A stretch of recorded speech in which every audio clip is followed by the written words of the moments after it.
Assalamualaikum warahmatullahi wabarakatuh. Nama Yuni Aninda Murfiana, NPM 21010101085. Di sini saya akan menjelaskan materi kewarganegaraan. Materi yang pertama, latar belakang kewarganegaraan di perguruan tinggi. Hakikat pembelajaran kewarganegaraan di perguruan tinggi adalah belajar tentang keindonesiaan, artinya belajar tentang negara kita, belajar bagaimana kita mengenali kembali Indonesia, mengenali kembali kekayaan Indonesia, baik kekayaan sumber daya alam maupun sumber daya manusia. Belajar kewarganegaraan juga menjadi manusia yang memiliki kepribadian Indonesia, membangun rasa kebangsaan yang perlu digali lebih dalam lagi agar kita menjadi warga yang baik dan terdidik. Tentu adalah warga negara yang dapat diandalkan oleh bangsa dan negara, bukan warga negara yang menjadi beban bangsa dan negara. Kedua, tujuan pembelajaran kewarganegaraan di perguruan tinggi. Menjadi ilmuwan dan profesional yang memiliki rasa kebangsaan dan cinta tanah air, kita juga diharapkan menjadi warga negara yang demokratis, yang berkeadaban, menjadi warga negara yang memiliki daya saing dalam kedisiplinan, dan berpartisipasi aktif dalam membangun kehidupan yang damai berdasarkan sistem nilai Pancasila. Karena Pancasila lah di sini yang menjadi nilai dasar yang merupakan orientasi dalam penyelenggaraan pendidikan kewarganegaraan. Materi yang ketiga, identitas nasional. Identitas nasional itu terbagi menjadi dua kata, yakni identitas dan nasional, di mana identitas berasal dari kata identi yang artinya ciri, tanda, jati diri, atau sifat khas. Sedangkan pada nasional itu berasal dari kata nation yang berarti bangsa. Jadi identitas nasional yaitu sifat khas yang melekat pada suatu bangsa yang menjadi kepribadian suatu bangsa. Identitas nasional juga memiliki 5 fungsi.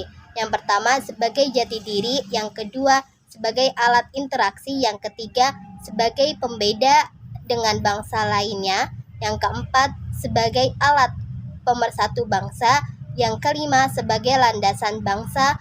Faktor lahir identitas nasional. Identitas nasional juga memiliki 2 faktor. Yang pertama, faktor objektif yang terdiri dari 3 faktor, yaitu geografis, ekologis, dan demografis. 2 faktor subjektif yang terdiri dari 4 faktor. Yang pertama, faktor historis, yang kedua, faktor sosial, yang ketiga, faktor politik, dan yang keempat, faktor kebudayaan. Dan juga identitas nasional ini memiliki 3 jenis identitas. Yang pertama, identitas fundamental, yang kedua, identitas instrumental, dan yang ketiga, identitas alamiah. Nah, dari penjelasan identitas nasional tadi, bahwa dapat ditarik kesimpulan tujuan dari identitas nasional ini adalah untuk memupuk rasa nasionalisme agar terciptanya kerukunan di dalam berbangsa dan bernegara. Materi yang keempat, sejarah kelahiran paham nasionalisme di Indonesia. Seperti yang telah kita ketahui, Indonesia tidak lahir begitu saja, melainkan Indonesia lahir melalui proses perjuangan yang panjang untuk melawan penjajahan dari bangsa lain. Indonesia pernah dijajah oleh beberapa negara yang kebanyakan dari negara tersebut ingin menguasai hasil bumi di Indonesia. Negara-negara yang pernah menjajah yaitu negara Portugis, Belanda, Inggris, dan Jepang. Penjajahan yang dialami bangsa Indonesia pada waktu itu lama-kelamaan menumbuhkan rasa ingin bersatu antara masyarakat Indonesia yang satu dengan yang lain untuk memperjuangkan kemerdekaan Indonesia sebagai bentuk rasa cinta tanah air Indonesia. Cinta tanah air ini disebut dengan rasa nasionalisme. Ide-ide yang muncul pada masa pergerakan nasional hanya terbatas pada para bangsawan terdidik saja. Selain merekalah yang mempunyai tingkatan pendidikan yang tinggi juga karena hanya kelompok bangsawanlah yang mampu mengikuti pola pikir pemerintahan kolonial. Mereka menyadari bahwa pemerintahan kolonial yang memiliki organisasi yang rapi dan kuat tidak mungkin dihadapi dengan cara tradisional sebagaimana perlawanan rakyat sebelumnya.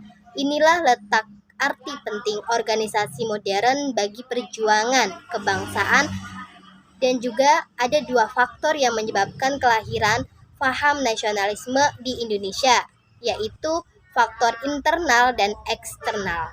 Semoga penjelasan yang saya sampaikan tentang materi kewarganegaraan semoga bermanfaat bagi kalian.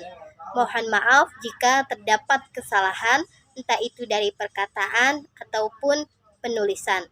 Wassalamualaikum warahmatullahi wabarakatuh.